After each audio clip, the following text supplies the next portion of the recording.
Ngayon,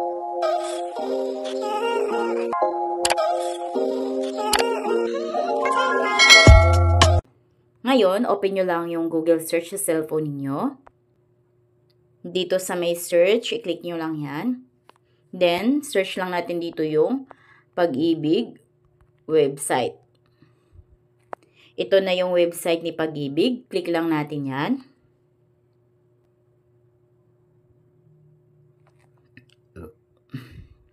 Then, pag may lumabas na data privacy, so, click lang natin tong may box. Pag may check na, okay na yan, click nyo na tong proceed. Then, dito, makikita nyo na agad dito yung e-services ni Pag-ibig. Then, hanapin lang natin dito yung Housing Loan Payment Viewer. Click lang natin yan. Ayan, ito na yung Welcome to the Pag-ibig Housing Loan Payment Viewer.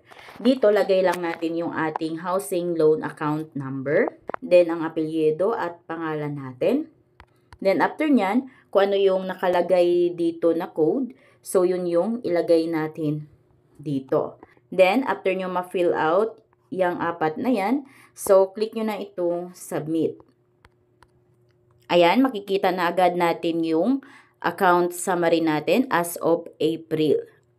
Then, makikita din natin dito yung ating outstanding balance, kung magkano na lang din yung balance natin. Ayan. Then, yung ating monthly amortization. Then, para naman sa ating SOA or Statement of Account, click lang natin tong Online Services. Click natin yan.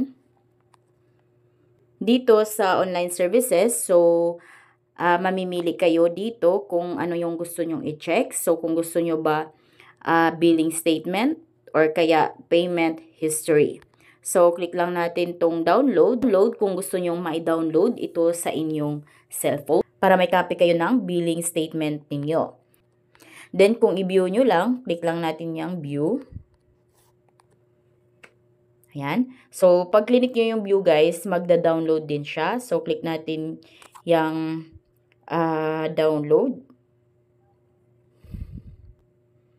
Ayan, nag-download din siya. So, ito na yung monthly statement natin. Ayan, so makikita nyo dito yung inyong current billing. So, yung kasalukuyang billing ninyo. Kung may past due ba kayo or magkano yung total amount past due ninyo. So, andito na lahat yung inyong gustong malaman sa inyong monthly billing statement. Balik tayo dun sa Pag-ibig website. Next naman is i-check naman natin yung ating payment history. So, click lang natin na lang yung download. Yan, pag click yung download, o yan, then click download. Ayan, so ito naman yung payment history ninyo.